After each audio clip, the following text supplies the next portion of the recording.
like to welcome you to our banquet this evening. My name is Eduarda Pellebrica, and I'm going to be your MC tonight.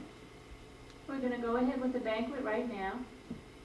First, here at our head table, we would like to introduce, or we'd like the head table to go first in line. And then when the head table has finished, then the rest of you can go next, okay? Will the folks in the head table please go ahead?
South Preston.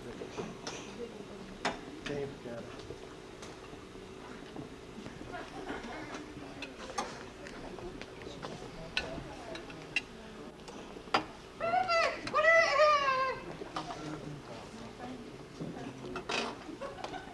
Thank you, sir. You're welcome. Okay, sir.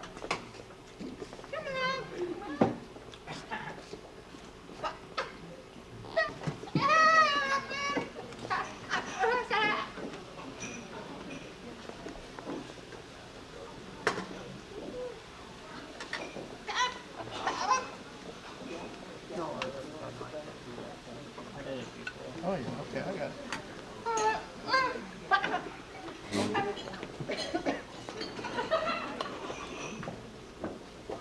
Thank you.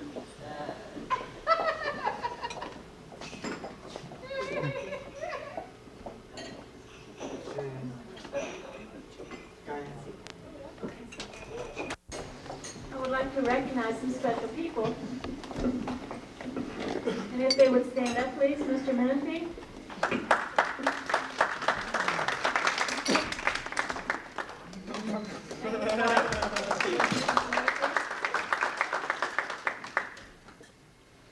And Mr. Drake, our principal.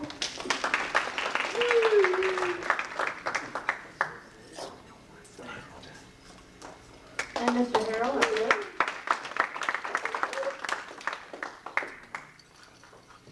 And Mr. DeVito, our volleyball coach, and a sponsor. Well, thanks. And Mr. DeVito's wife, Mrs. DeVito.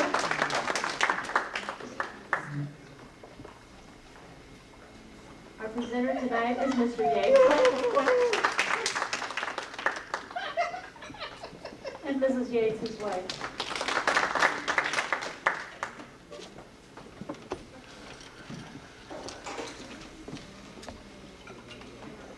And the Director of Student Life, Mary Murray, where are you? And her husband? Her boyfriend? Okay. Husband, David.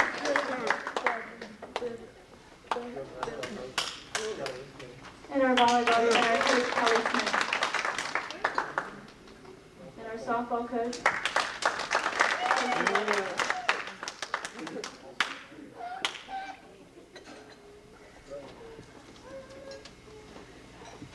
I'd like to tell you a little bit about our speaker. Mr. Yates was born in Blackmore, Virginia. It's in southwest Virginia near Bristol. He graduated from vsdb in 1943. That's a while, that's 50 years ago, wow, that's a long time. And he got his BA degree from Gallaudet University in 1948, and his master's degree in 1967 from the University of California at Northridge.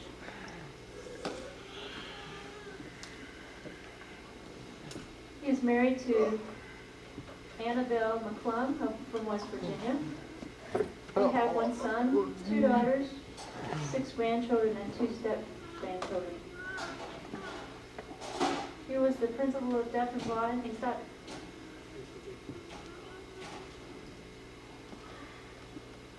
taught at vsdb from 1952 until 1967. He was the dean of students during that time. He was the editor of the Virginia Guide. He was responsible for testing. He was the director of the yearbook. He was the senior class sponsor. And a literary society sponsor. And from 1974 until 1981, he was the director of Virginia Department of Deaf and Hard Hearing. He was the principal also at vsdb from 81 until 87 when he retired. Now his main interest is playing golf. He's also a consumer representative for the vsdb support committee as part of the Department of Education. Welcome to Mr. Diaz. Thank you.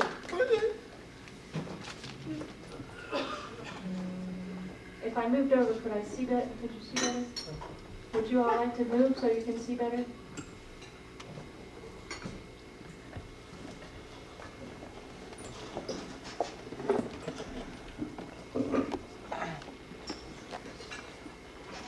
Now I know that all of you are watching. I'm looking forward to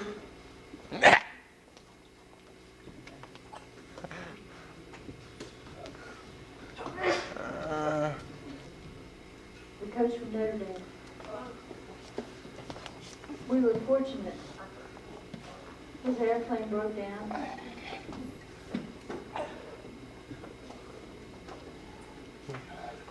And instead of him coming, he asked me to replace him.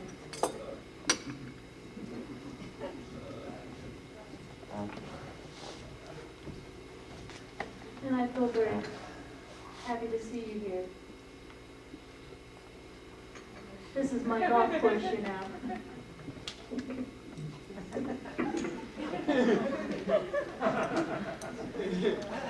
And it's still raining. And on the 18th hole, all of you, are you all comfortable? Can you see me okay? I see some of you straining your necks. If you want to move your chairs, that would be fine. Are you comfortable with that? Do you want to move?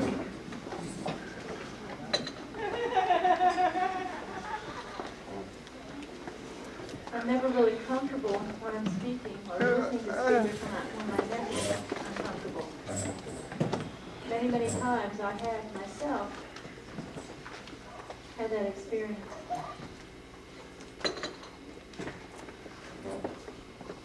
I'm sorry for Connie Caldwell. Because she has to change all of my wild signing. From hand signs until voice and mouthing signs. You people that can hear, you think, Yates really sounds exactly like Connie Caldwell.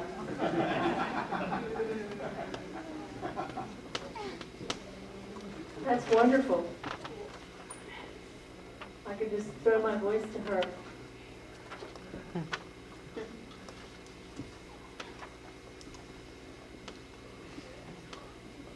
My topic this evening is facts, opinions, and memories.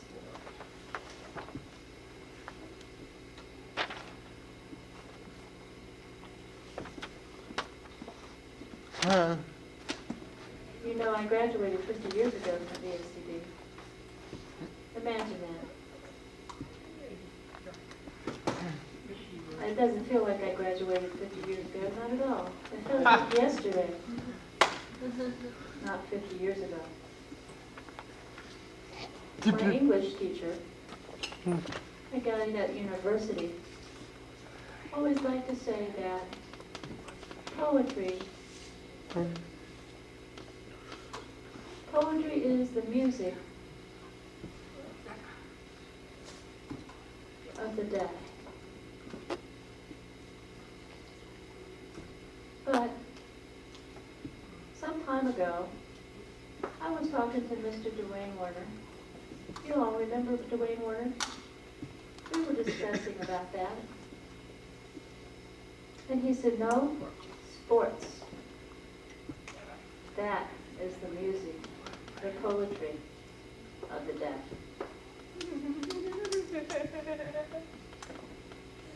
I think he is right.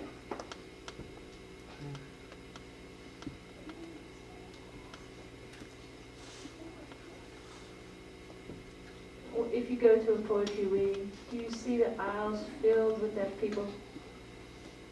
No. Where do you go? If you go to a if you go to a concert to hear a band, do you see the audience filled with deaf people? Of course not. But suppose that you go to a basketball tournament, or you go to bowling league, or you go to any kind of sports event, softball, and you will see the audience filled with deaf people. And that is why I agree with that point, that sports is the poetry of the deaf.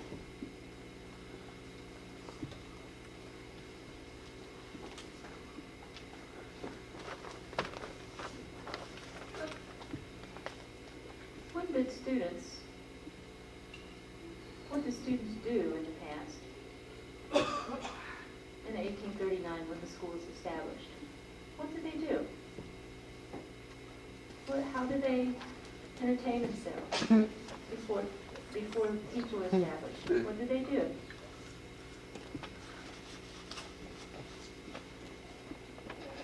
I've talked with old-timers who have told me, first, they rode horseback in ages past. Horseback riding was very popular. And then they invented the bicycle later on, and so they rode bicycles.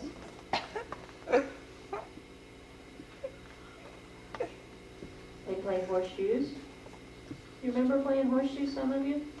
Remember doing that? I think Andy's very good at playing horseshoes. But that's not all they did. That's about all they did. I really feel sorry for the girls in the past, because I remember myself, Miss Couch, she went to school here.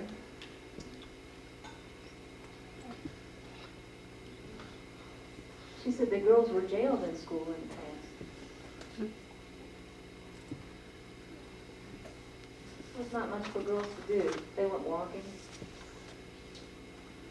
Some of them rode horses. But the girls were forbidden to ride horses because the boys were doing it. It was not allowed. So the girls had to sit on the bench on the sidelines. Oh, they had to sit sideline saddle too. Have you ever, they could not ride, well, unless they were on sound saddle. So you girls are fortunate, more than in the past.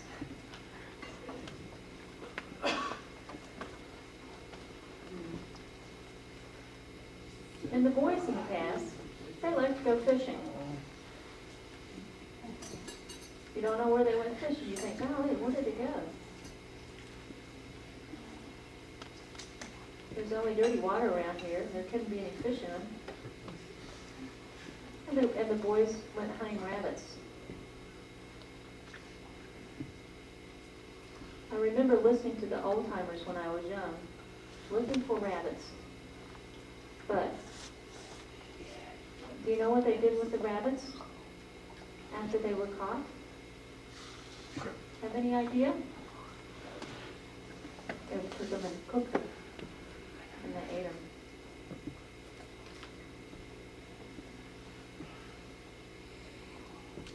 That hill, you know where vsdb is, on the campus, and then there's this stretch.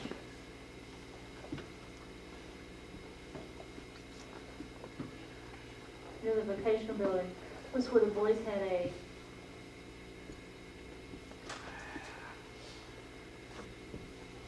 there was a train track over there. And behind the train track there was this huge hill.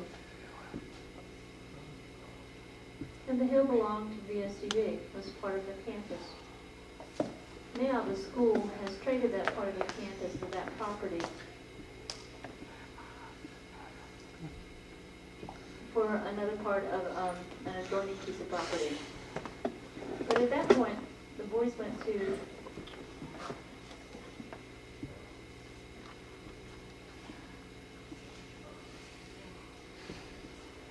eat.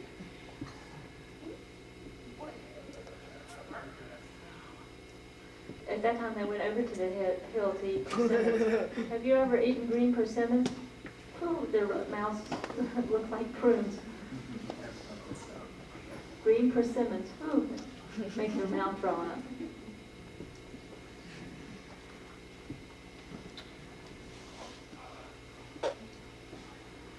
There were also possums on that hill, on Persimmon Hill.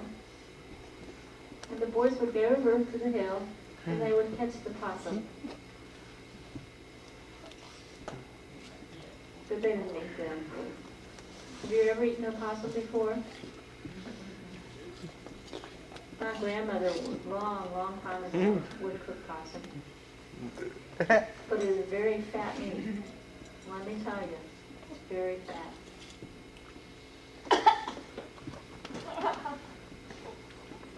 The first sport that was established at vsdb,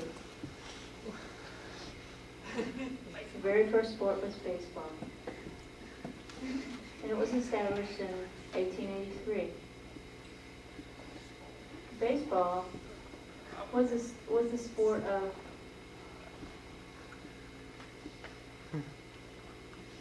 John Walter Michaels. He's the same man who established the first alumni association. He also established VAD. That was later in 1889. So anyway, the first sport was baseball. Yeah. The boys would play after school. Now you have a game and you're excused from classes. If you have a game at 3 o'clock, you'll be excused early to go to the game. But at that time, there was no dismissal for class. They had to wait until classroom finished, when school was finished, and then at 4 o'clock, they would go to the baseball field. Or sometimes they would play on Saturdays, because they were never excused to play sports.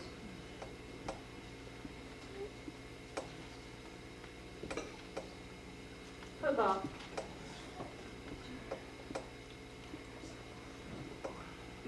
Football used to be signed differently. It was signed with the hand to the hip. And then it was signed like this, like sausages today.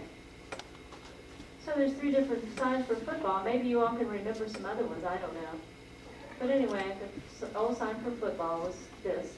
And it was established at vsdb in 1900. The man who first established football, he was a very successful man. He was a large football player, and he graduated from vsdb. And he played at Gallaudet later. I think that he played on the same team that in 1898 defeat the University of Virginia. The score was 11-5. So you can imagine that guy at university's football team challenging UVA now, couldn't happen. Probably the score would be 200-0 if they played them now. They would really get defeated.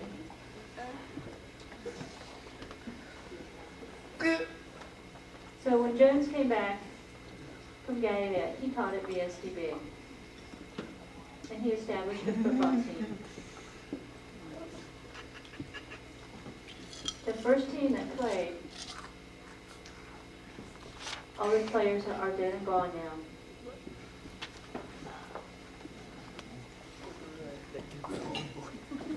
Years ago.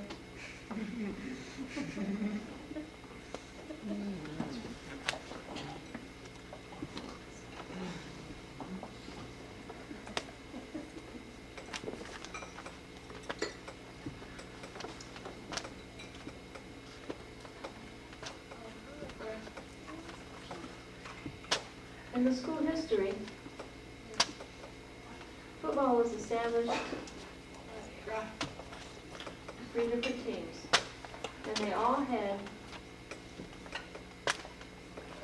undefeated. There were 3 undefeated teams. Do you remember Llewellyn, Thomas Llewellyn? In 1938, Llewellyn won all of his games. There were 8 wins and no losses. In 1954, there were 9 games with no losses. Then, later, Llewellyn left, and when Rocco was coach, he was the first in the U.S. history to win 10 games with no losses.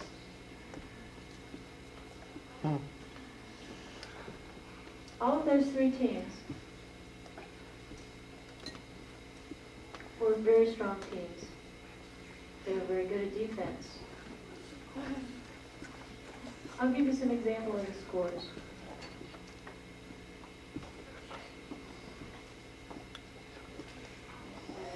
In 1938, of all the games, there were 201 points for vsdb and 33 points for the opponents.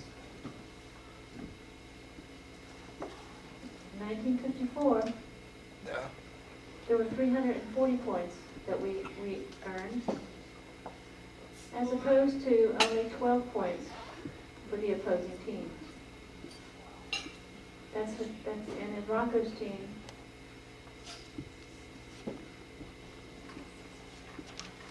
this was in '69.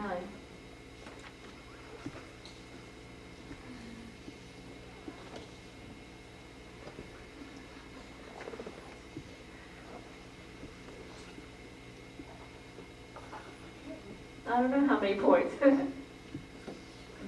was about 440, I think. Yeah, let's say 400. Okay, but can you imagine? The opponents had such few points, and it shows that we had an excellent defense.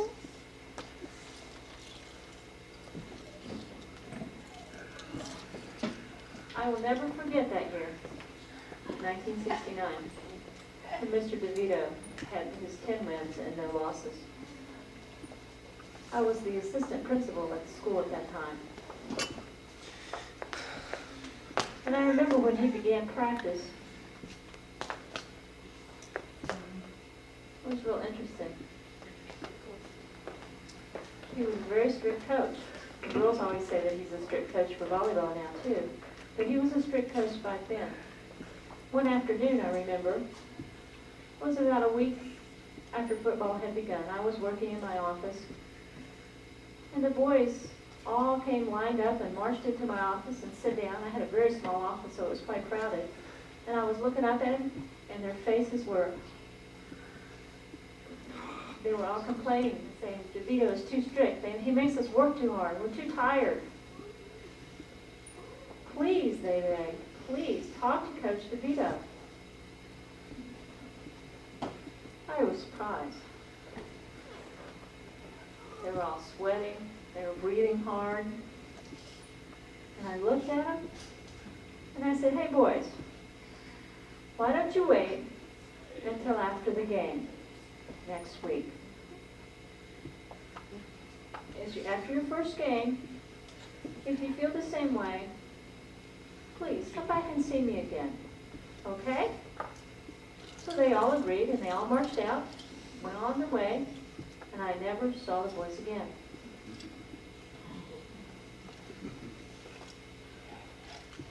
They were so happy that they had won. All the hard work paid off.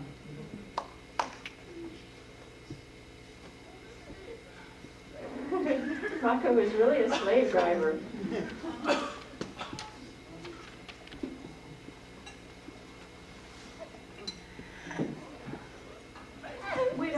We didn't have basketball until it was established in 1921.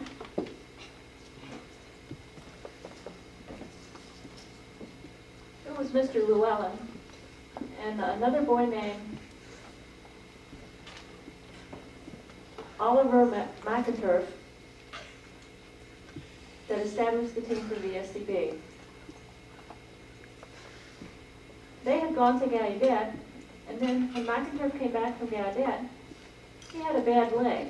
Do you remember he kind of hobbled when he walked? But anyway, the two of them went together and established a basketball team. But we didn't have a regular gym. So the basketball games were all played in the old chapel. Do you know the old chapel hall?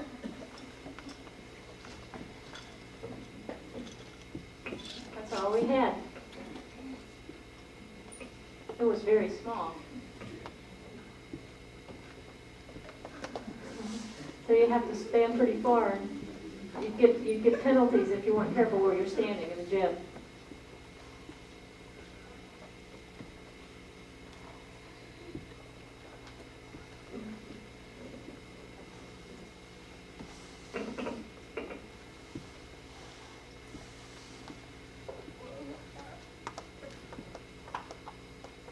Now when I look at the pictures of the first basketball teams from 1921, there was one man who played on that team. And of that team, there's one that's still living. And his name is Ben Obi Nunn. I guess he's probably 90 years old now, and he's the only one that's left. If you have an opportunity, you should chat with him.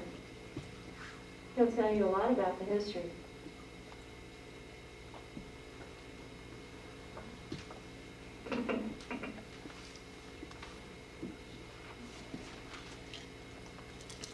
Now, Mr. Llewellyn coached the basketball team, but he never played basketball himself. He always told me that he really didn't know how. He didn't know the rules. He didn't really know how to set up offense and defense, but he enjoyed seeing the boys play. So he would go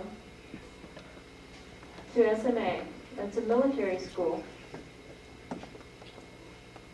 and talk to the coach there at Stanton Military School to learn something about the tricks of the trade.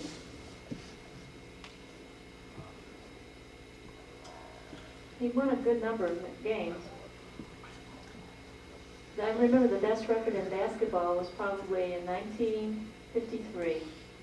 We won 23 games, and we lost 3. So 23-3 was the best record. I don't remember exactly the scores or the years.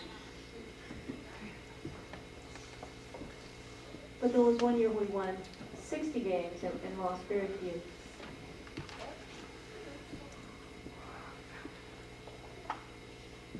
And the mural was established in 1952. Llewellyn told me that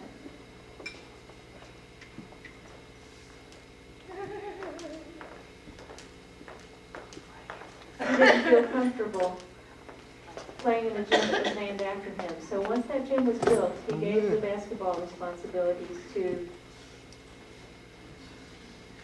Jim Villasetta. You know the Villasetta Award that's given in town?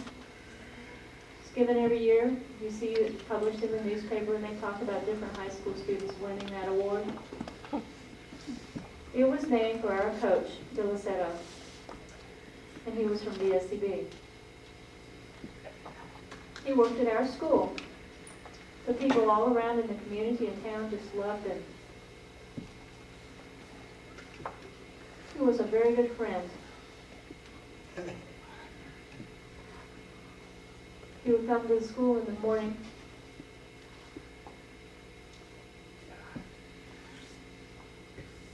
And he died. He's sitting in a teacher's meeting with me at vsdb. He was 35 years old when he died. He was really a wonderful man. We were quite fortunate to have him with us as coach.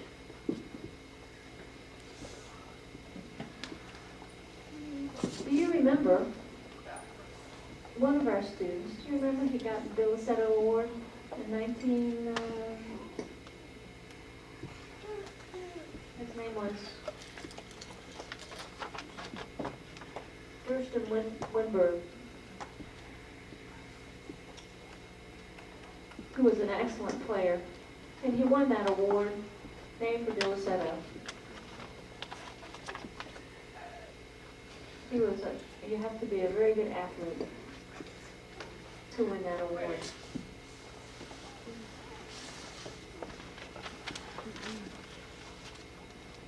And he won that award, and it was in honor of his coach.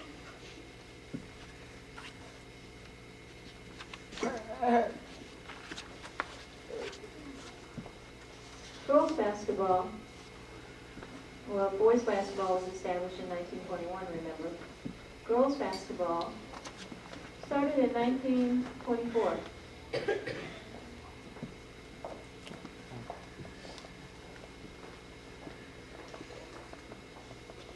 Some alumni have told me that Llewellyn forced the girls to play. I don't believe that. There are still two people alive who played on that first girls team. Mrs. Duffer, he's a supervisor of the school. Remember her? She played in 1924. And then there's another woman, Mrs. Druff. They were both supervisors at our school. They have retired now. They're probably in their 70s or 80s by now. I think in their 80s? Yeah, I think probably. So there's two left on that team.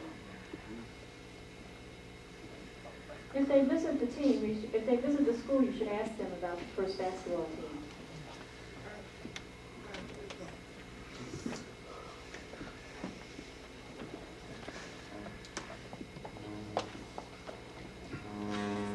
In the past, when girls' basketball teams were first established,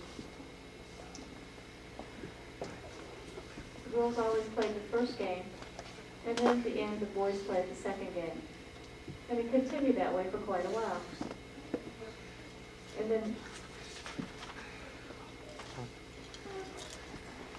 then the girls' basketball teams folded. We were very disappointed. The reason why do you think that it fell through? There was no coach. There was no coach, that was the reason. So finally in about 60,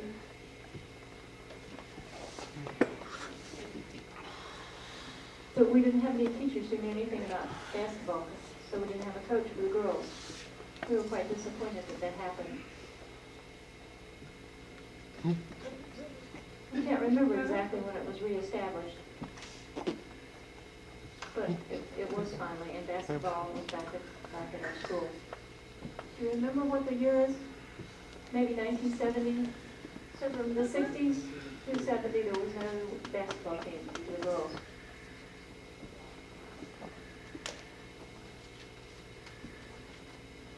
The girls have a good basketball team.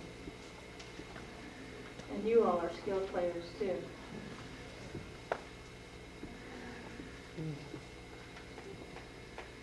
Perhaps some of you will continue to play basketball in the future.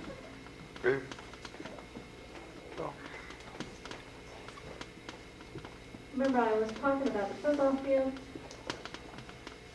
In the past, we had both the baseball field and the football field were played on the same grounds. And at that time, the baseball field was very hilly.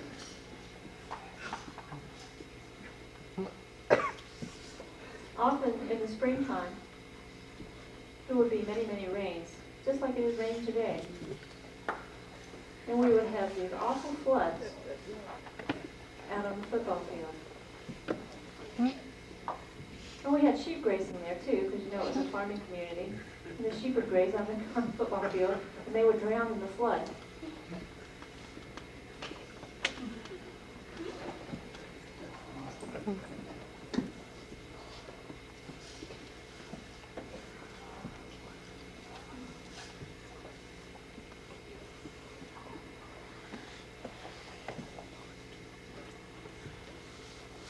And when they were building the roads nearby, they started landscaping the area. And they began to level off the field right near the creek. You know where Lewis Creek is? That's where the floods came. And then the creek became lower, and when the water rose, it was lower. So what they did was they excavated the area around there. And they filled the field with the fill dirt.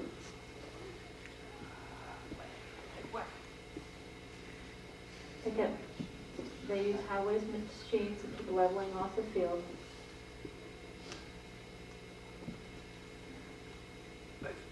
And one of the best, it ended up that vsdb had one of the best baseball fields in the area. It was a beautiful baseball field. You know, we're using it as a softball field now. But in the past, it was a baseball field. We had baseball, we had softball. Every now and then, if you had a home run, it would run into, the ball would fall into Lewis Creek. I remember one home run that the boy hit the ball. Did no one?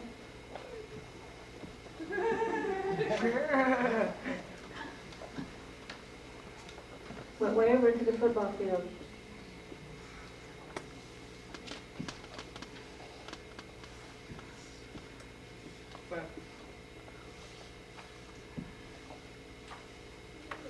Now about wrestling. I know that you don't have a wrestling team now. There's not enough players for that. But wrestling was established at vsdb in 1945. Wrestling was really established for the blind department.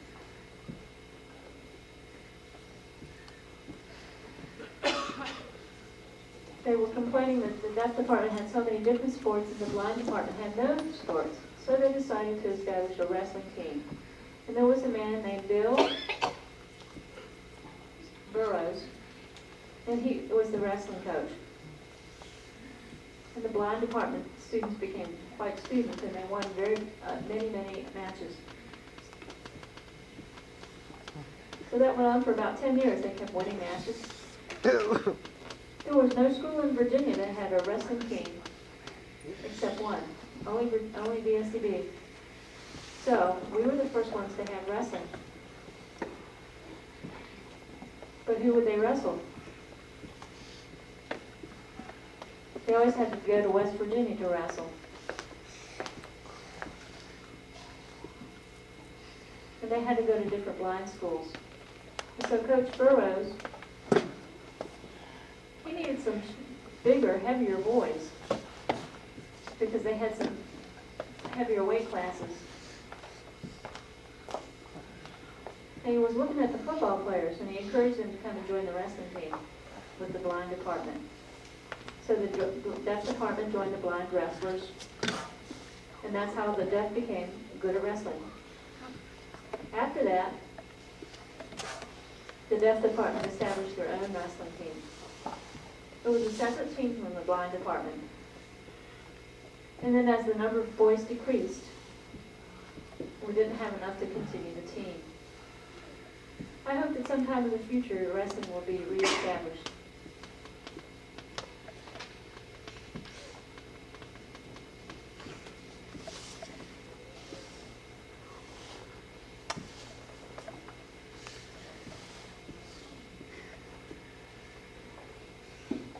Now, you students, there are wonderful people working with all of you. You can go to vsdb now.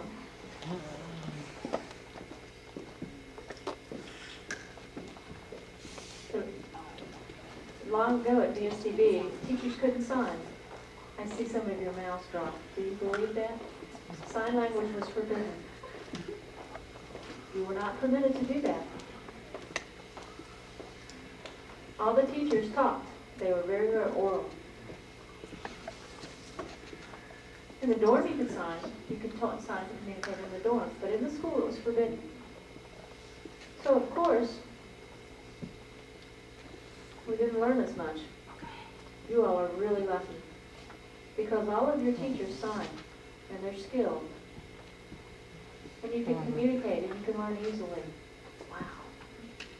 In my school, when I was young, I never paid attention to the teacher. I read a book all the time. I read a book in class because they were talking and I didn't know what they were saying. So I read. Then finally, my last year in the school, we had a new superintendent. He came and he hired deaf teachers. There were students from Gallaudet University, boy, our mouths hung over there too. They could communicate with us. So in the final 2 years, that's when the communication began. But you all have the advantage of communication every day. Be thankful for that. Be thankful that all your teachers can sign. And be thankful that your school will not hire teachers who cannot sign. If they can't sign, we say, sorry, bye-bye. You have to go to another place. You can't work at vsdb. So that's good. I think it's a lot better for teachers.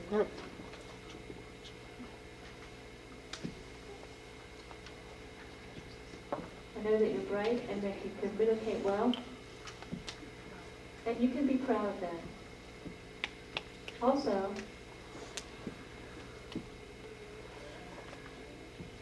you have many wonderful athletes in your school. And your staff is skilled, same as they were in the past. Athletically. And I see here too, athletes that were good from the past. There's a lady sitting right here. In the past, you know, she was in Gallaudet University, and she was a really fast runner. And she was participated in track. And she was in the Deaf World Games and the Deaf Olympics.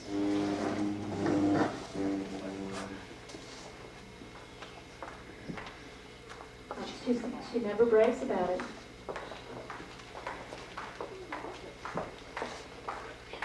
And Mr. Drake, he's short, but maybe he's gained a little weight. But he was the youngest high school quarterback in football, on the football team. And his father and his son has also participated in sports. Darryl Drake was also in football and wrestling. Whit Menifee, you see him every day. Did you know he was an all-state quarterback in the past for Virginia High School League? Mr. Benefit.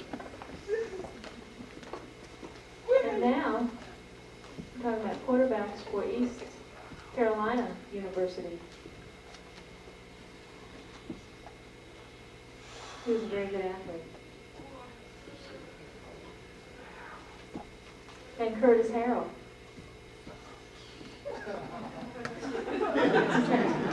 His chair sagging. You know, in the past, he played quarterback in his college in North Carolina. And he's quite skilled at basketball as well. And then Coke. He's also a good athlete. He was a basketball player at school. In his time, he was quite a big boy. He was a good player. Can you imagine him playing basketball? You say, man, it can't be. White man can't jump. White men can't jump, right? White men, but that white man can. He was an excellent player. Now let's talk about baseball, too. When Llewellyn coached, I always watched how they did. He always asked them, how did you lose your hearing? Were you born deaf?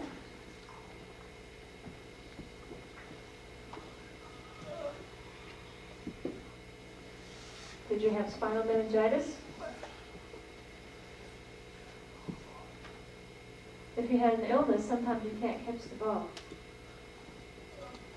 If you had spinal meningitis. Big Cook played baseball. One day the ball was coming at him. It was a fly ball. Hit him right on top of the head. That's true. It really hurt him. He got really dizzy. He had to suspend him. Now his wife has him on the lawn, right?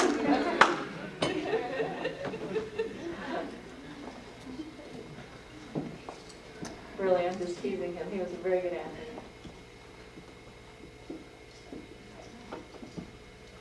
And Mr. DeVito. When I first met him, it was a New Jersey school. It was maybe 12, 13, I don't know. We had a football team, and we drove to New Jersey.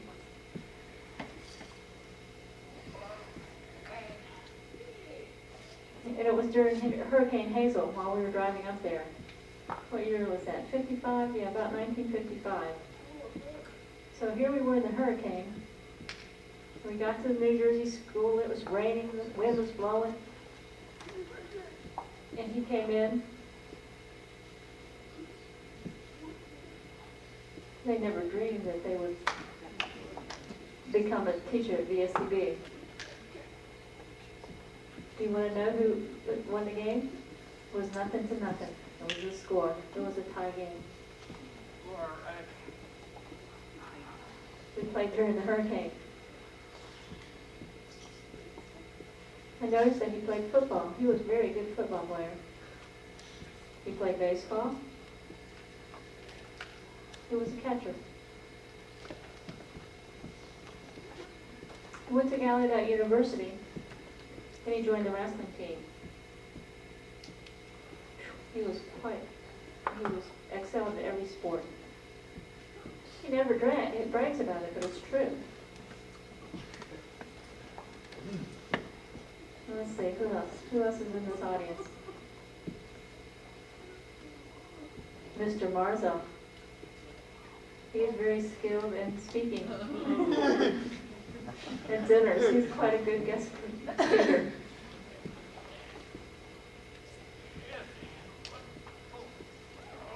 That's a good sport too. Lecturing. Tracy Waddell. I remember he was quite a good player too. He played and he never gave up. He almost broke his leg one time. He played so hard.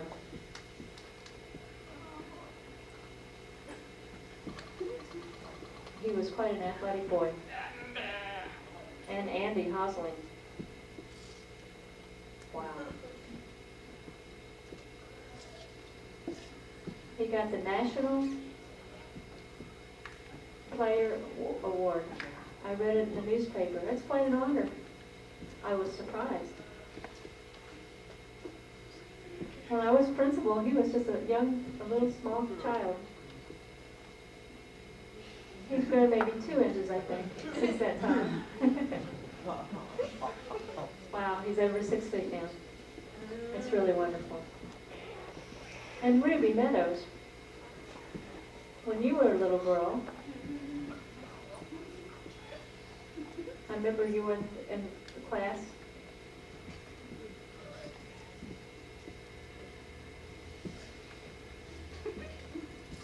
Alyssa Conover.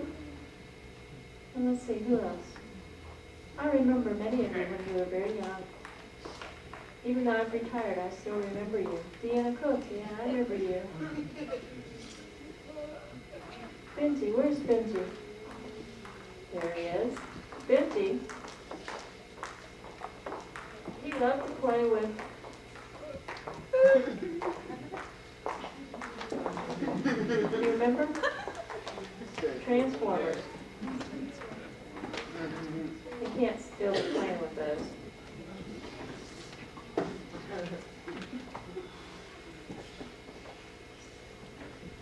There are wonderful people here to work with you tonight.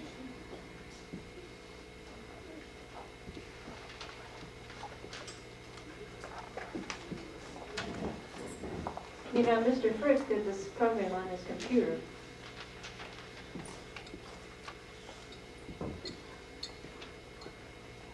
He's always been quite a talent for computer work.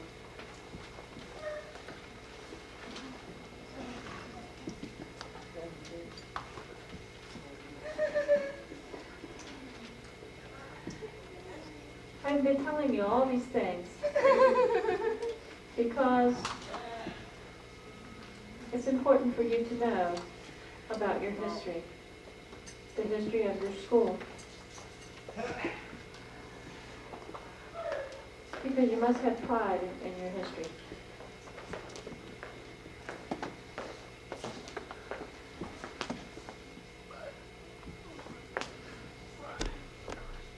You know, Benjamin Franklin said, "Hide not your talents, for they were used to be made. They were made to be used."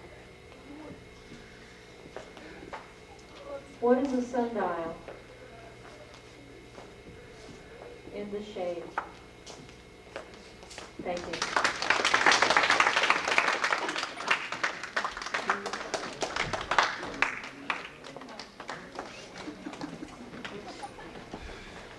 Boy, we have really learned a lot from you this evening and a lot about our history. I really appreciate your coming today. Thank you so very much. Let's give them a hand, please. Okay, now we want to recognize you. I know that you're all curious about the awards. So, at this time, we're going to go on with that. And the committee is going to give the awards. We're going to start with girls volleyball with Mr. Rocco DeVito being the presenter. Hello. This year, vsdb, you know, this was the first year that we had volleyball. I moved from MSSD to the program here, and we played volleyball on a club level last year. So I twisted Mr. Menifee's arm and Mr. Drake's arm and Mary Murray's arm and said we should have a varsity volleyball team. They kept telling me it was too late to start it in the fall that year, so we said, why not next year? So I kept that in mind, and the following year, in the springtime, I went to Menifee, and I went to Drake, and I went to Murray Murray, and I twisted their arms again, and then they let me set up a volleyball team. Our record was 2-12, but we're still excited because we have a program. I see girls improving. I remember last year, or 2 years ago, the girls didn't know anything about volleyball. They had no skills. They didn't know the rules. Yeah. But with help from our other coaches, Mr. Harrell, Ms. Smith, and so on, we had help, and we have improved with our girls' volleyball. It's quite exciting. I remember our very first victory. Good. It was in a tournament in North Carolina. And I have to give a pep talk to all the girls for almost an hour. You know why we did that? The girls had gotten used to losing, so they thought they were just going to lose. I said, oh, come on, girls, now stop that. We can do this. There are all kinds of players in the world, and we can beat other teams. We'll have our day. Try your best. Change your attitude, and we'll win. We can do it. Believe in yourselves. So we went out. We went to the tournament in Mississippi. We warmed up, and I was watching. The Mississippi girls, boy, they were so tall. Wow, and they had so much experience, and they were so skilled. They've been playing for years. Here I had my team with 1 year experience. And I said, it's okay, girl, don't worry about it. First game, Mississippi beat us 15-5. We had to play another game. And the next game, it was 10-4. I said, okay, wait a minute, let's have a timeout. Mississippi started out making a mistake. And as the game progressed, the score got closer and closer. And the next thing you know, it was 11-11. And we had them by the throat. They started to choke. They kept making a mistake. And the score got really closer and closer. And it was very, very exciting. And then in the third game, the score was 10-5. And I kept telling the girls, be positive, keep working, don't make mistakes. And again, the score got closer and closer and closer. And the next thing you know, it was 12. We had 12. And Mississippi was choking again, and they started making all these mistakes. We got our confidence up, and we won. So congratulations. They were so excited. The score was 15-11. The girls were jumping up and down. They won like they won a tournament. They were so thrilled. They were really excited. So then the next game, so we were playing the number 1 seed in the next game. It was a really good team, but I kept saying to the girls, stay positive, we can do it, we can do it. They beat us. The score was 15-2, 15-3, but that's all right. We had a good time, and it was a good team. And then they beat us. We beat them. Oh, then we played Alabama, and we won that game. After that, I talked to the coach, and I asked him, what's your record now? He said, well, my record is 14-14. They had 28 games. My team had 7 games. It's important to play many, many games, not just 5 or 6 games. You can't improve that way. So I hope next fall that with your all's help, we will be able to beef up the schedule to 20 games. You know that I really enjoy volleyball coaching. It is just thrilling.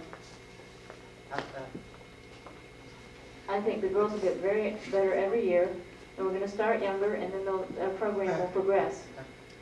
I would like to introduce the assistant coach. She has really been my right hand. She knows volleyball. You know, she played at Sport Defiance when she was in school, and she won a championship when she was on that team. We worked with her when she was in intramurals 2 years ago. I thought, who was that woman who was so wonderful? She could spike, she could jump, she could just do everything. So I took her aside and said, hey, how about helping me next year? And she said, well, sure. So I have benefited from her experience and her skill. So this year, she has really been a great help. I know we've been hard on the girls. We haven't lightened up on them about their practices. I do. I make them work hard, but they're improving. And I hope that they'll be able to go to camp and continue improving their skills. And Kathy, I really want to help you. Thank you for your help. So we're going to introduce our coaches first, and that's Kathy.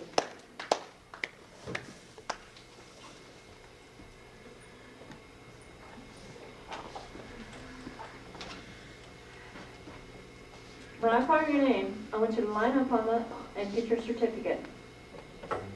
It's for participating in the games.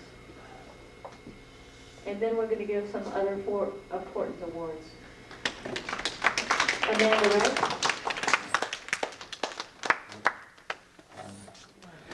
Leela Mara is the manager.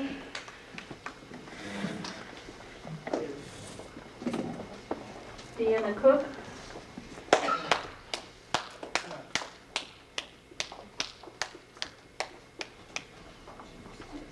Stephanie Covington.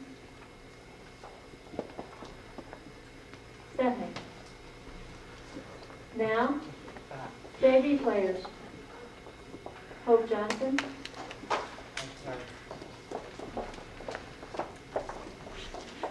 Leah Myers.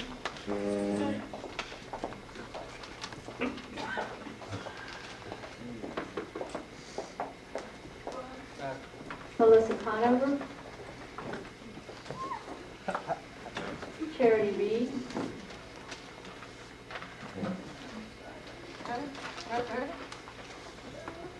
Varsity players, Ruby Meadows.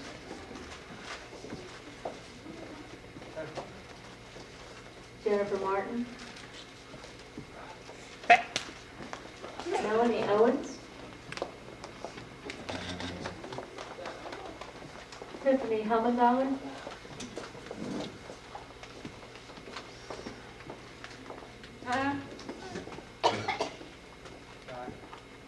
Darcy Beal.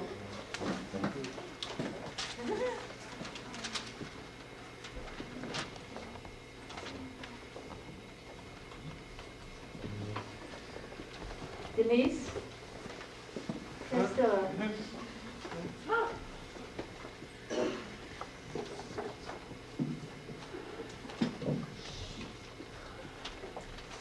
Okay, the awards.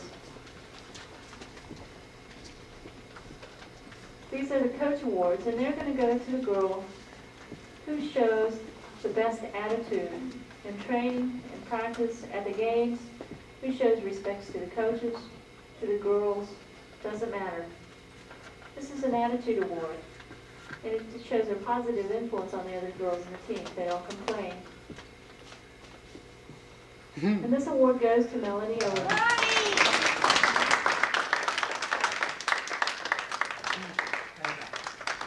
Congratulations.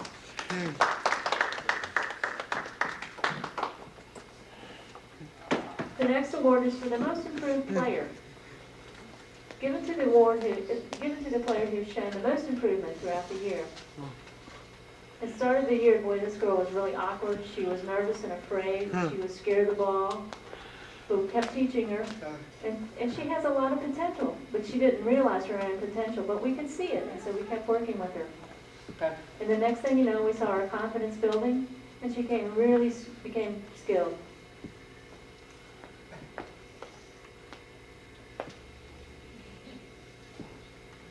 When she was at the game, she looked really good. She kept improving each game. And I really respect her. And it's Tiffany Homeland.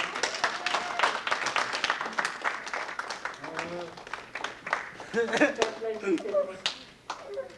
I want to thank each of you, all of you on the team and the managers too, for all of your wonderful work this year.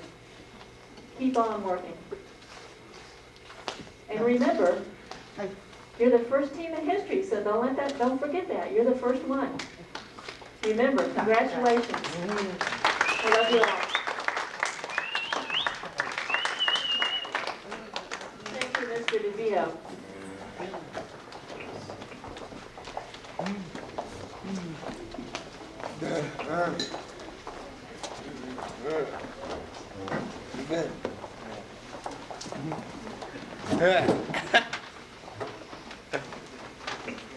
Okay, now, girls basketball. Ms. Kelly Smith.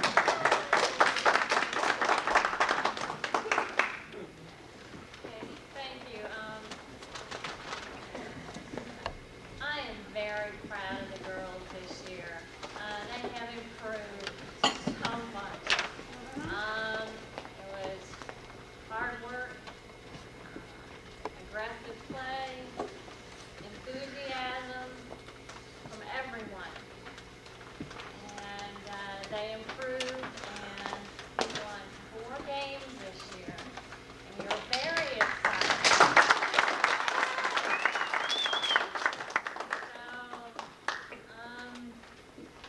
I have award certificates for the JV players now.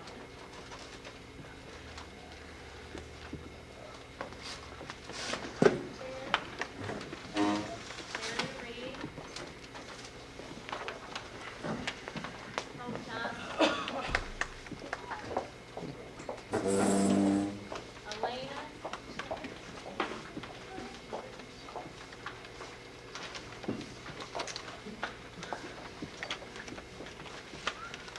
Belinda Anderson,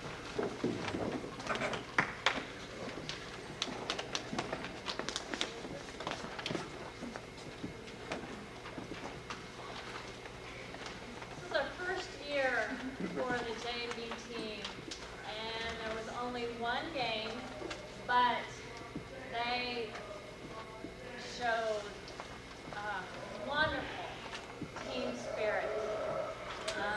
The first 2 quarters of the game, they just continued and stayed really close. It was a close game.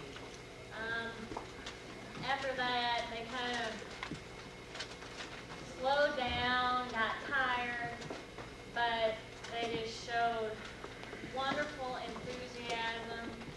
And it was the first year, and they knew nothing about basketball. So their skills, they're learning them now. So next year, with more games and more practice, they should do fine. Should be wonderful.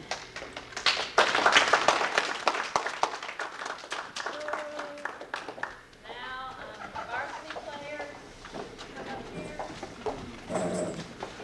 All the varsity players.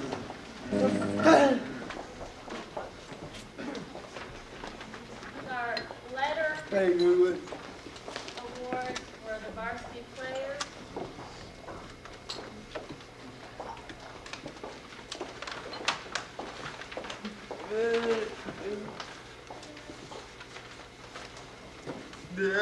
Milu was our manager, and she's wonderful. I'm gone, I'm awful, and I'm like, Milu, where's Milu? Help me, help me. She has the basketball, she knows where everything is all year long. So, Milu. Leah?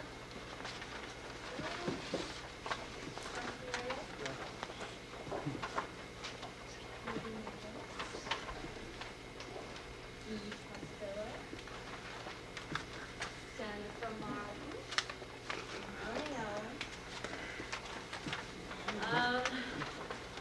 Told you before, we won 4 games, and the important part of that year was teamwork. Our first year was a rough year. We were just learning each other with a new coach, new players, and we had some problems. But so our second year, we decided right from the beginning that teamwork is the most important. Not winning, not losing, but playing as a team.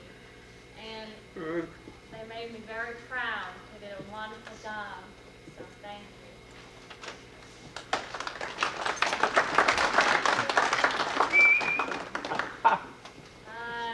Now, for the most improved player, someone who came every day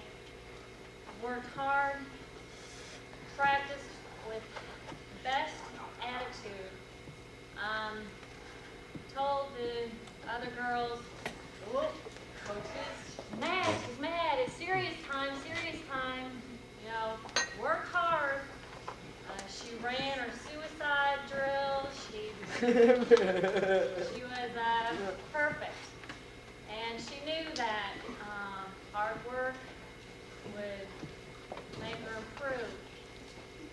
It not only improved her shooting skills, but also her rebounding and her free throws. I watched her all year, and with every game, it was just more improvement, more. And so our most improved player is Ruby Meadows.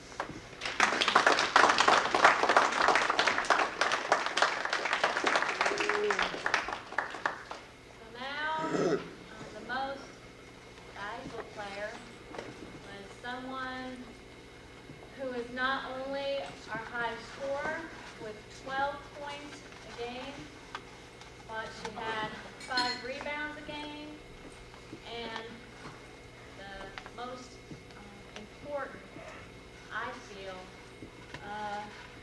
was her attitude and her team leadership. If there was a problem, Melanie Owens knew not to fix that. You know, come on, girls, listen. In the game, girls looked to Melanie to lead them. If we were behind, Melanie scoring the points. The other girls score points. Push, run. Melanie led. So, most guys.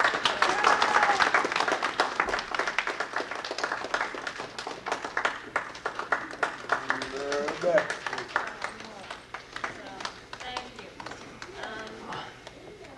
Next year, I'm not coaching again, so I decided that you needed new skills taught by someone different. I love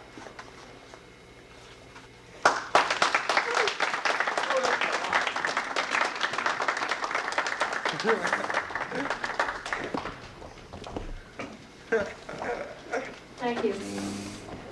Thank you, Phyllis. I want to know that there's a mistake in our program, and we're going to change the coach Carol now. Boys basketball coach. Carol Carroll.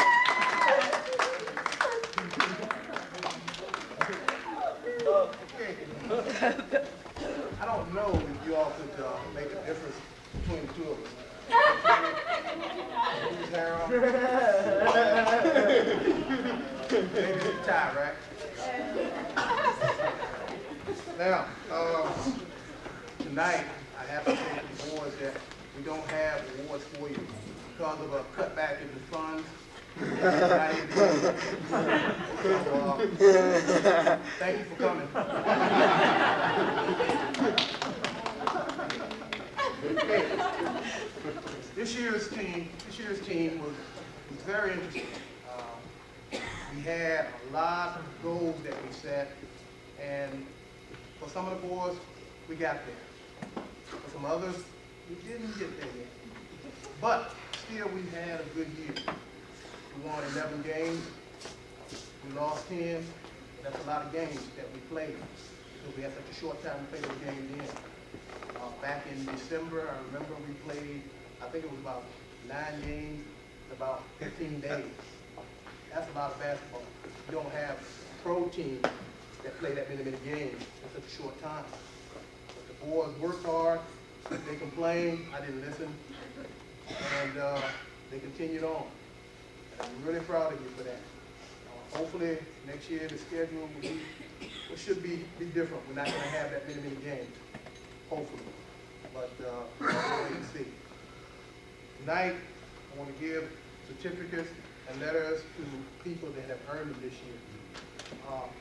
A lot of people have tried to come over to our practices and they find the door locked.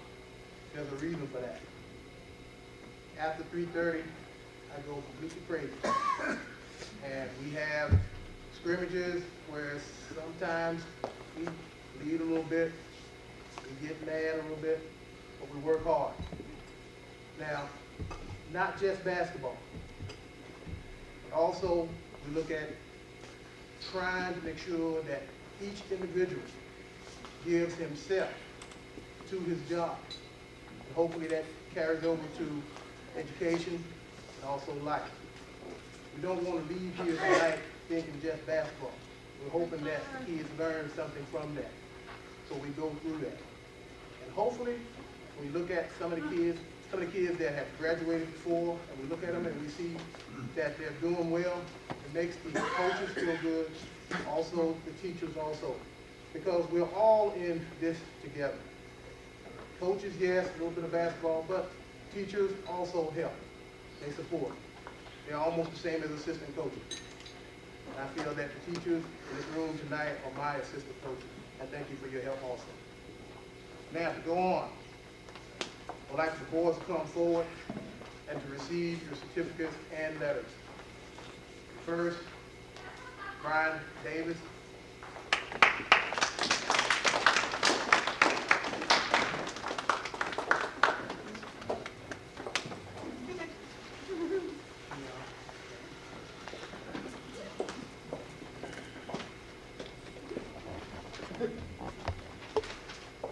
Benji Abbott.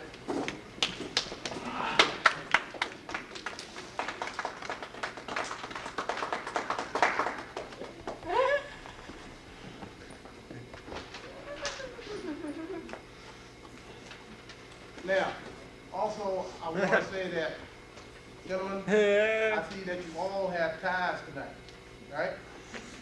Now, next year when I say I want to see that tie on the bus, I mean that. I know you have one. I'm looking at it. Got it on videotape. Can't lie anymore. Understood? Witnesses are here. Okay? All right. Brian Cornwell.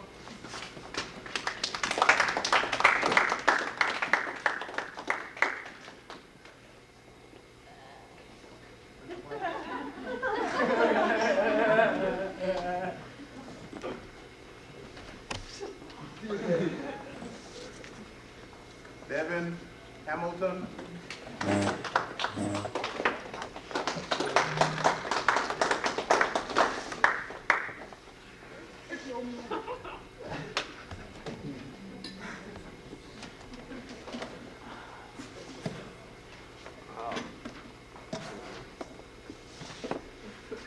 Rico Williams.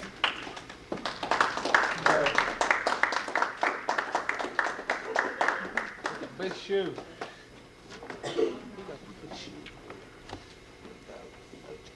William Whitfield. Where's he?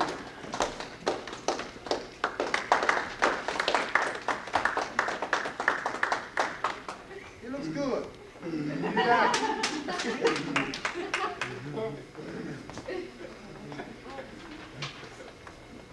No, fit.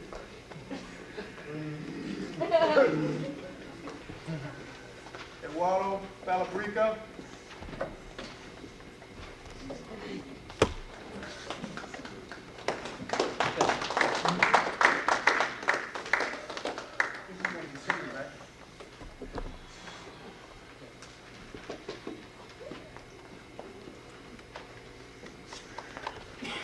Roderick Aston.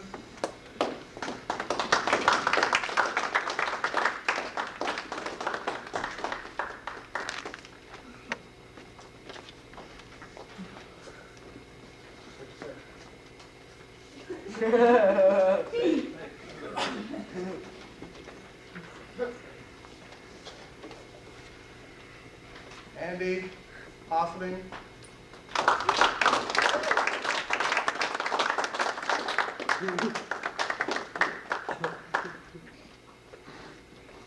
Now we also have one JV member also. His name is Joey Davis.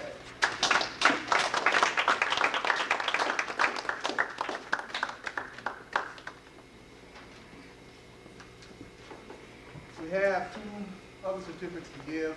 Players are not here tonight.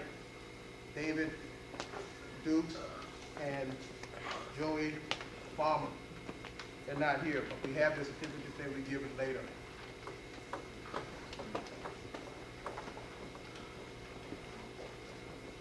Okay. That's it. They don't move fast. They know something is coming, right? Okay, now, our first trophy tonight is given to a person that has shown a lot of ability, but also he has shown that he's very coachable. Some kids will come in and they may have all the ability in the world, but still, they don't listen. Nothing happens. But this young man here listened from years ago. He started when he was in the 8th grade, I believe, right? And he played hard, and he stayed, he came to practice. Several times he got a little frustrated during his senior year, but he came back, and we were happy that he could play some more. That is Eduardo Calabrese.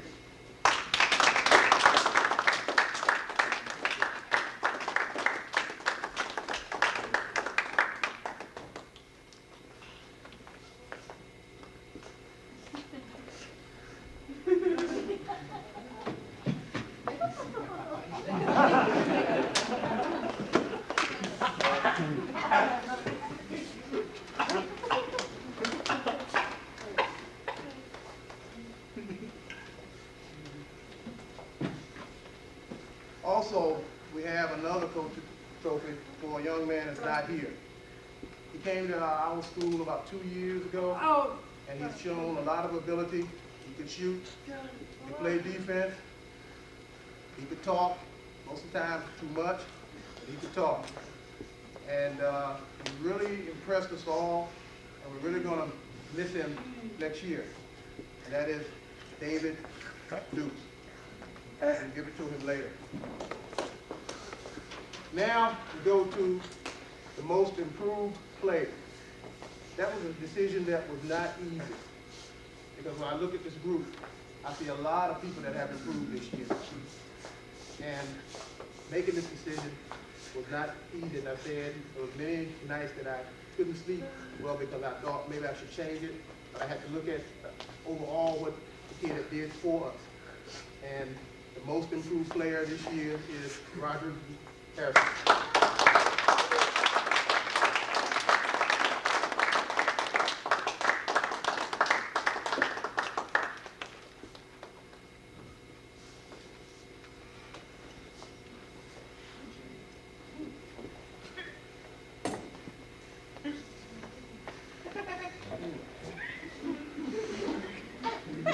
Not too late for me to change my mind on this one. Most valuable player.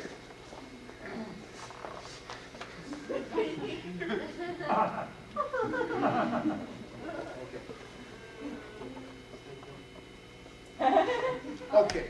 Yes.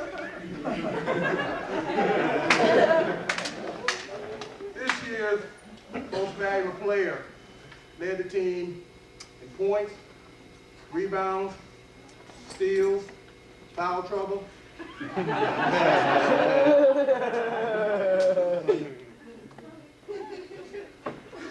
Also, he made me mad more this year because he was dunking more. I have a philosophy with dunking. If you can do it, and it doesn't cost us anything, fine. When you miss one, they all know how I feel about that. This year in the game, he missed one. And he started to run near me. And he looked and he saw my face and he went that away. All the way over to the other end of the floor. And I was telling the boys to get his attention. He didn't want to look at me. And when you have a lot of people looking at you as a coach, parents, teachers, policemen, you can't really talk to them the way you want to talk to them after they missed it. So you just forget it. But this young man is a leader.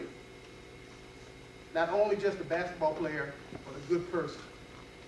I really enjoyed working with him over the years. I can remember back when he was in the 8th grade, and he would run from the gym. He didn't want to come to practice because he said, I never smile. He said my face is always rough. Yeah, man. I don't understand that, you know. Most people here know me. I smile all the time. But he stayed with the program. He developed into a good player. That young man is Andy.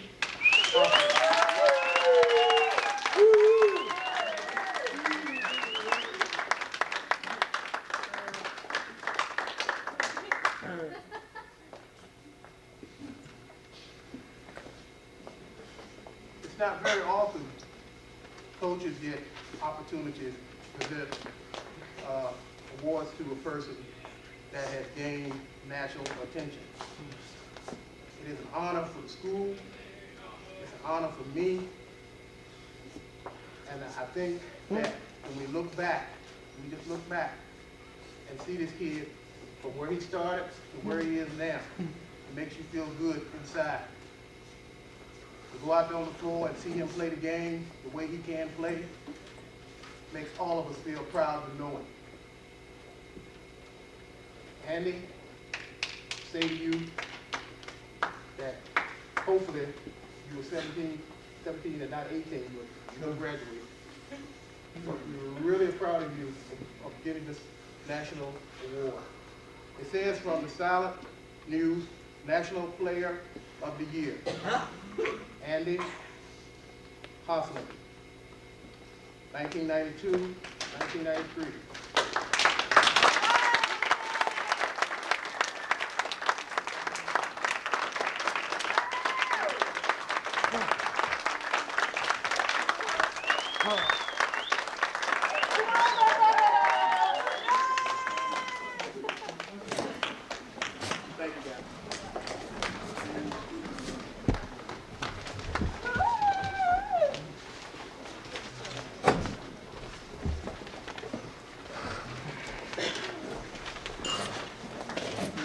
Thank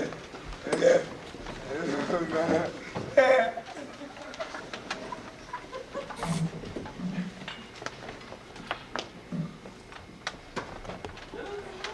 Thank you, Coach. I want to mention one thing about Coach. I love the way he gets mad. Makes us learn a lot. It's really wonderful. He's a great coach. And I really want to say thank you so much for my 5 years with you. Thank you.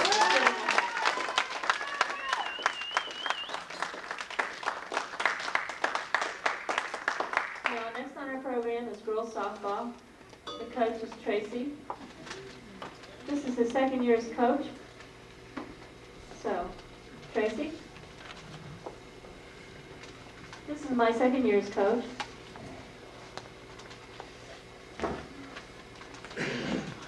We really didn't have enough games, but,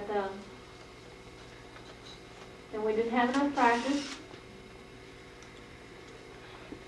You know, the weather really was bad to us. Right? It was very, very frustrating weather this year. Who was tired of it? Whose fault is it?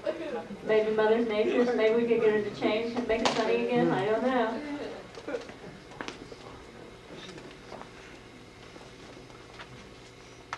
I think that all the girls have really, and I've enjoyed working with the team this year. Sometimes they're a little stubborn. Sometimes they want to go to the dorms. Sometimes they say they have to go to meetings. And the weather was a turnoff, make people not want to come to practices.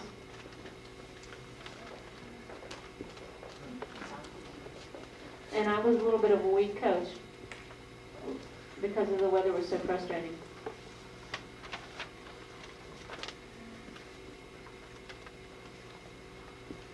But in my heart, I'm really quite stubborn. For the school,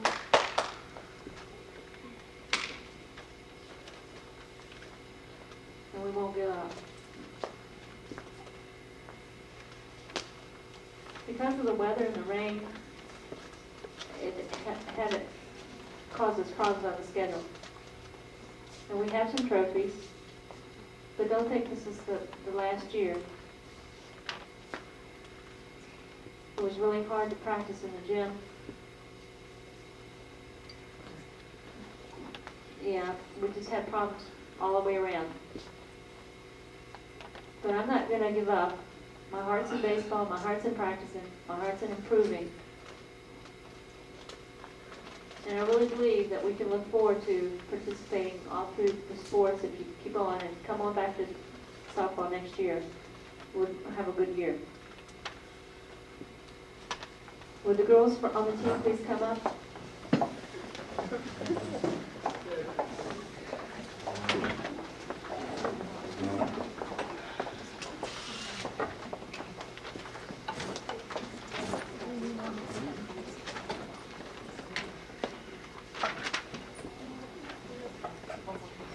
One more thing I forgot about.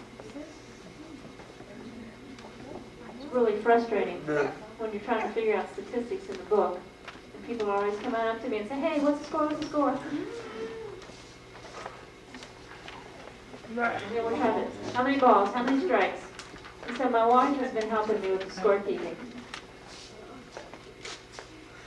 Would she come up as well? And Regina Kidd, too.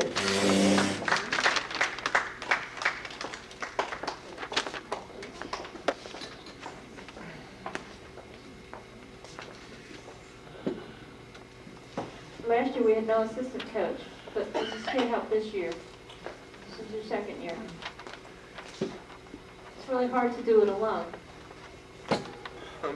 So now we're able to split the team up, and we can teach more, and there's more enthusiasm, and I can pay attention to some things, and Virginia can pay attention to other things, and it's not as difficult.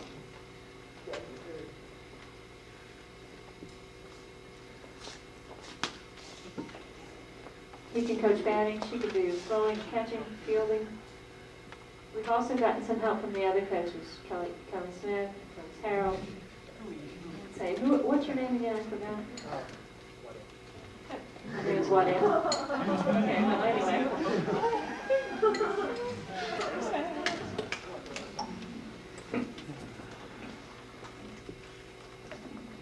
So we had a good assistant coach, and we had help from the other coaches too. The season went really fast, and it seemed like we were all back and forth from one season to the other.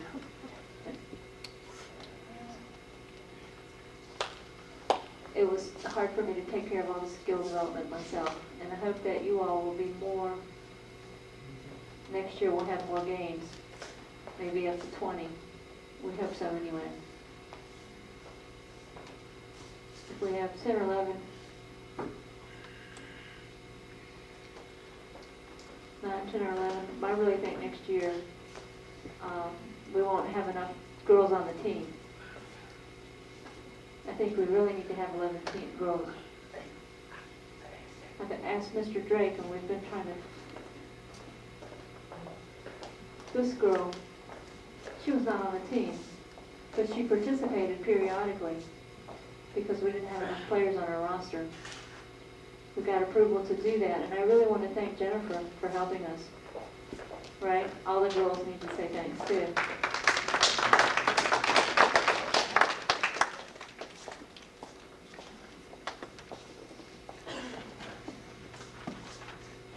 Sorry, I don't have any awards for you.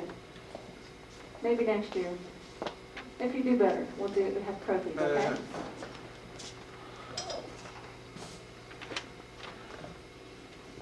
We have certificates. Denise, Hope,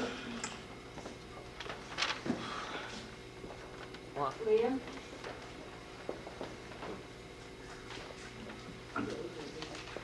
Wendy,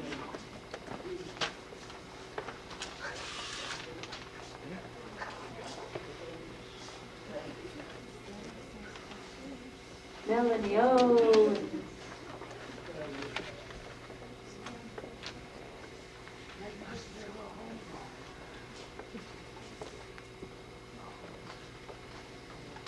Darcy, Shirley Stevens, her manager. You don't want the certificate, do you? You don't have to come up. Well, I'll just leave it.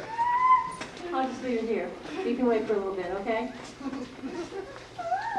Benita Wimbush, Wimbush, Danita?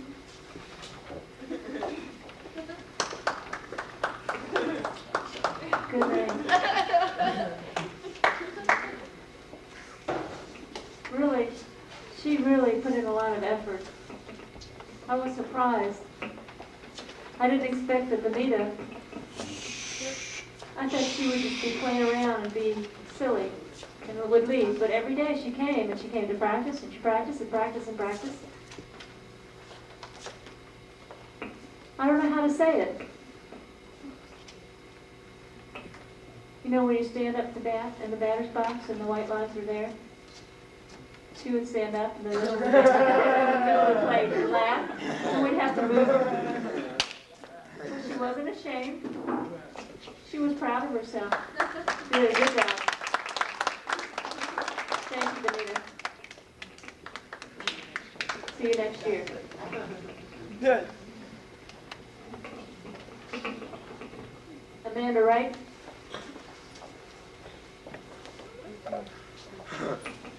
Wendy Callan, she's not here.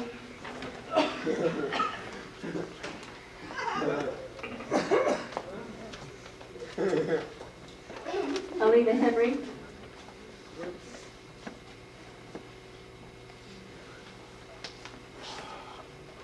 Alina Henry. Are you not shy, are you? All the girls love Alina. She has really put out an effort this year.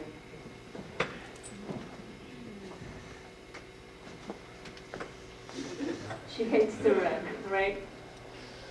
But she did show that she could play, and she played well. Her batting, wow. And she has a lot of energy and a lot of enthusiasm. At practice one day, we were in the gym.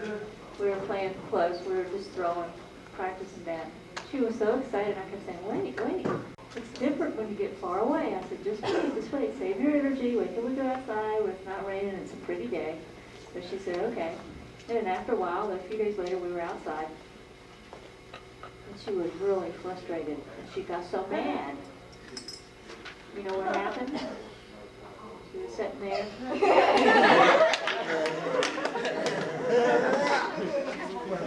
She was holding the bat on her head, waiting. She had that for a long, long time. So I had to explain to her, don't stand in the box. And if you stand in the box, what happens? So I had to explain, move out of the box, she'll be all right. Anyway, she really has done a good job this year, and I'll see her next year.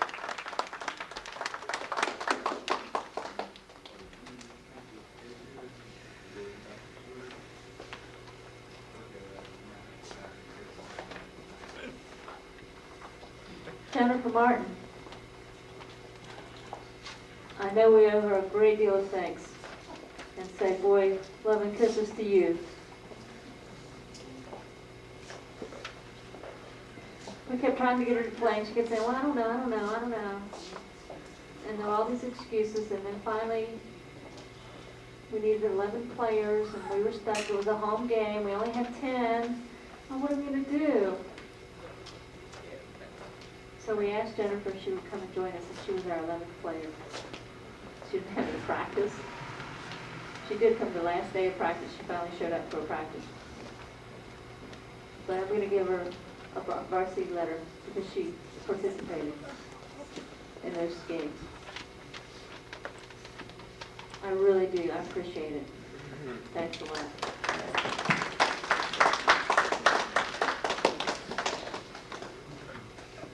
Tammy Lester's not here tonight. She gets the certificate too. You all know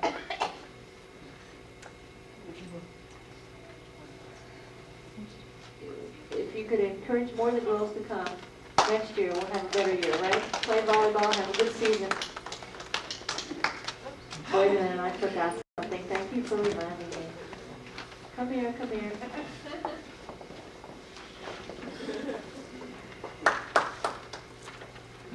You know I asked you to stay back there. Do you know why? I was hiding. made in the dorm.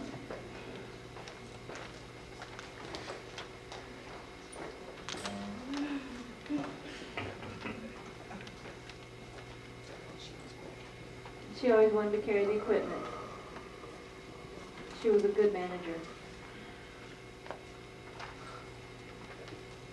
So was Wendy Morris. Wendy, she was always at practices.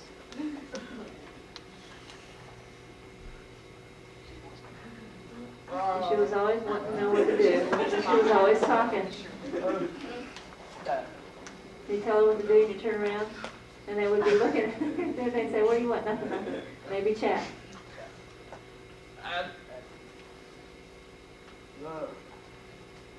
There were 5 girls and they were always talking. So I decided I'd make 3 in the field, 2 to bat. They had to have them hold the bat so they couldn't talk. They had both hands tied up. That's how we learned to practice.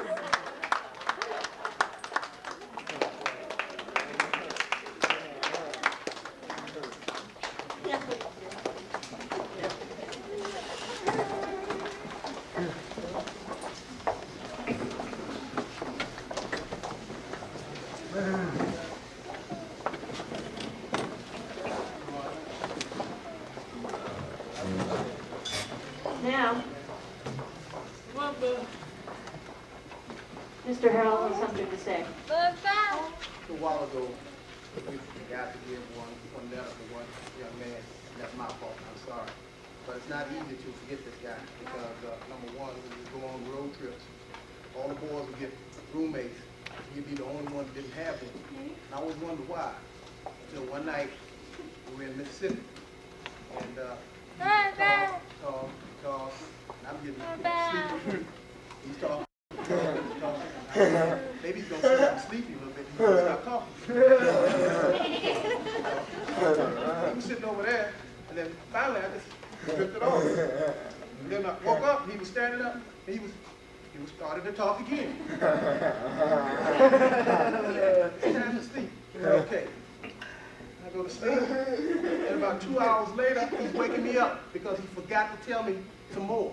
Now you know why I forgot you. Danny Gardner, come up for it. I'm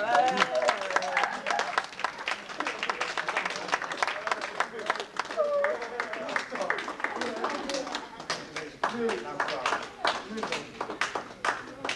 Thank you. Thank you very much. And now, we have a special award. Mr. Drake. Mr. Drake is going to present.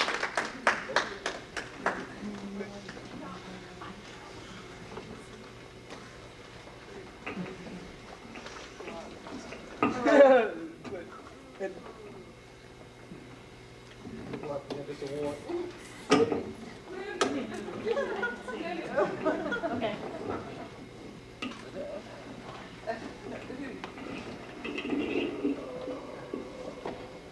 I want to give congratulations to all of the students and all the athletes for their participation this year. Congratulations to our coaches and to our teachers and to our dorm parents and to our parents for their support for our school. Now we have 2 trophies that are called academic awards. You all know when you play sports, volleyball, basketball, softball, you still need to study for school. You need to do your homework. You have to pass your courses. And this award is given to one boy and one girl that made the highest grade point average this year during the sports seasons, fall, winter, and spring. it's really my pleasure to present the awards to these two students.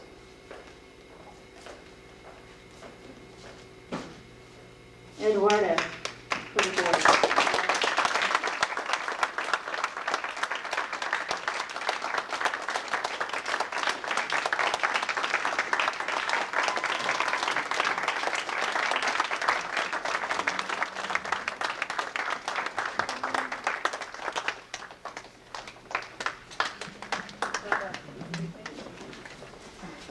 For the girls, Melanie Owens.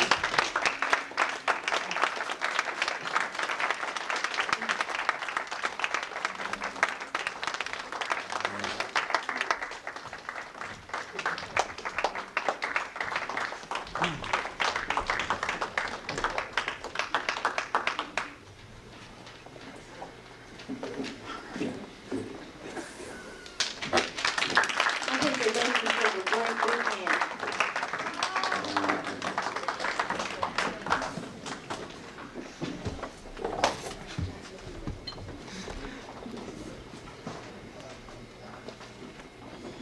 Thank you, Mr. Drake.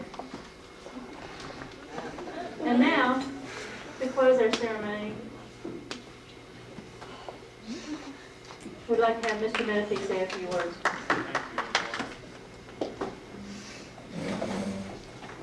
Boy, nice banquet. Thank you, Varsity Club. Really nice. I was sitting here thinking, I remember about 20 years ago, Mr. DeVito and I were not really exactly here, but a different place, but we were doing the same thing. 20 years, that's a long time ago. Fred, thanks for your wonderful presentation. I always learn something from you about the history of vsdb. Andy, congratulations. That's a nice award that you got. There's another group I want to ask to stand very quickly that I think we need to honor, and that is our parents. Would our parents stand for just a brief minute?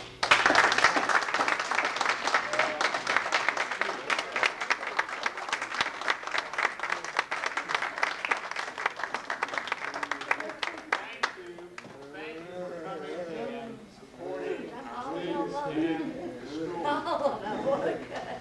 Also, we're always looking for good coaches. Since you're thinking also about Kelly. Kelly, I think if I remember correctly, you were wandering around the park one day and saw some of our students and walked over to Mary Murray and asked about our kids, right? And you were decided to volunteer, and then we hired you as a coach, right? Because you had. Mary Murray said, anything about basketball? Played a little in high school. Whoa, you can be coach for us. We're always looking for good coaches.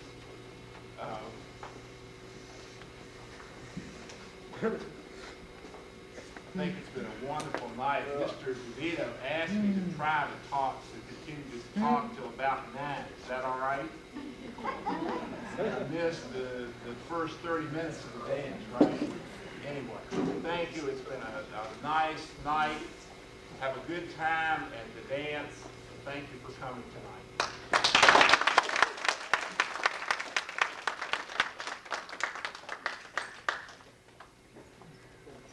Mr. DeVito would like to say something. To close the program, I'd like to say I want to recognize two important students here that we feel we have overlooked. It's my pleasure. Every time we go to a game, we have someone videotape, whether it's volleyball or basketball. We've had volunteers to do that.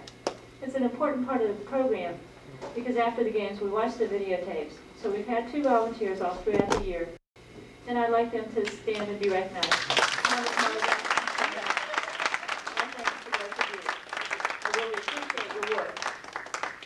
Coach Harold as well. We both really appreciate the job you've done for us. It's been fantastic. Now, and getting ready to close. We're gonna go to the lobby. We're gonna wait for a few minutes while there's some changes made in the room. If you wanna go to the dorm change or whatever, that's fine. We're gonna start the dance at 9. And I hope you come back. And I hope you do.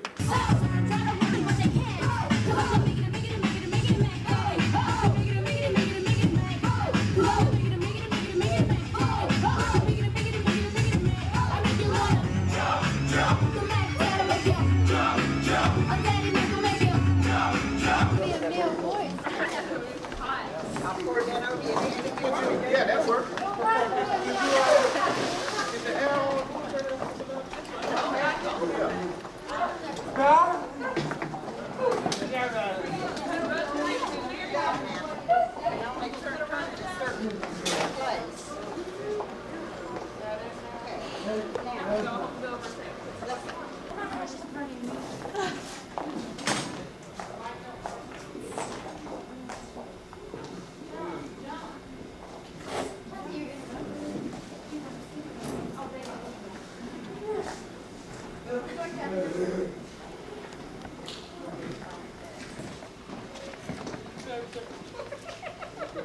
Welcome to spring dance.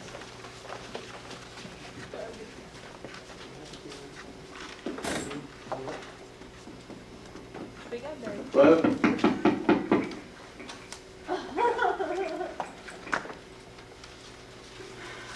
Such a show off.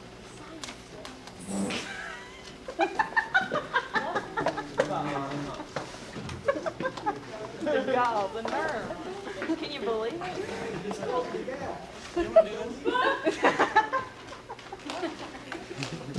All right, we're going to do this again. Welcome to the spring dance. We're happy that everybody could be here.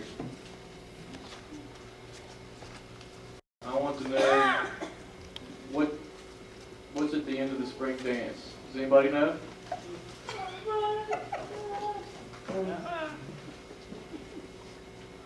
When the night comes. I want you to introduce this jockey.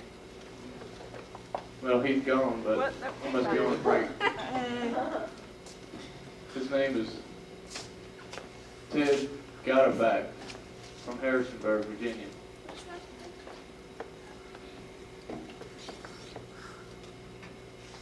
Shall we dance? Let's go ahead and dance. I told him that. I said, forget it. I'm not singing.